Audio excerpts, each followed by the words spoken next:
Simply स्वाद या माझ्या चॅनलवर तुमचे मनापासून स्वागत।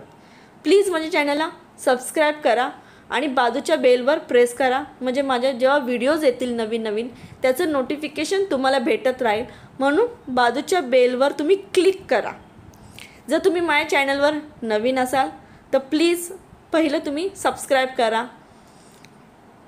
आजचा व्हिडिओ मी घेऊन आली आहे बदलत्या ऋतूनुसार, बदलत्या वातावरणानुसार आपल्याला छातीत कफ होतो, ओला खोकला होतो, सुका खोकला होतो, घशात खवखवते, घसा दुखतो, घशात काहीतरी चिकटल्यासारखे आपल्याला सतत जाणवत राहते।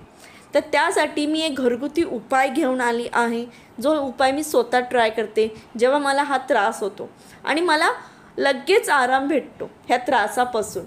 असाच एक खोकल्यावरती मी एक व्हिडिओ शेअर केला माझ्या चॅनलवर, त्याची लिंकसुद्धा मी डिस्क्रिप्शन बॉक्समध्ये देते।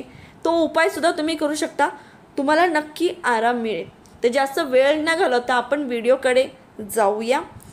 यासाठी लागणारे साहित्य आहे मध, सुंठ पावडर आणि हळद। 1 चम्मच मधामध्ये आपल्याला चिमूटभर सुंठ टाकायची आहे आणि चिमूटभर आपल्याला हळद टाकायची आहे।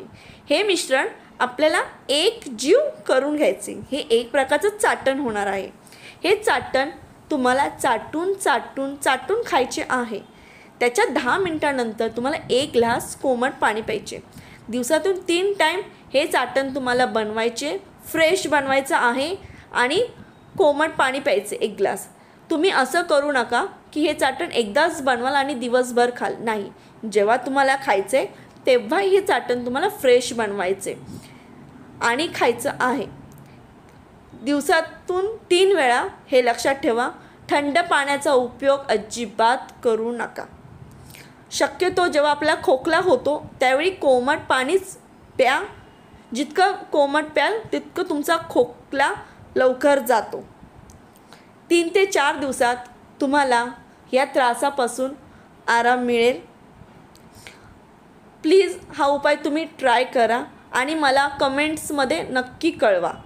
जर तुम्हाला हा व्हिडिओ आवडला असेल तर प्लीज लाईक करा, शेअर करा आणि जर तुम्ही माझ्या चॅनलला सबस्क्राईब केलेले नसेल तर प्लीज प्लीज प्लीज सबस्क्राईब करा। व्हिडिओ बघितल्याबद्दल धन्यवाद।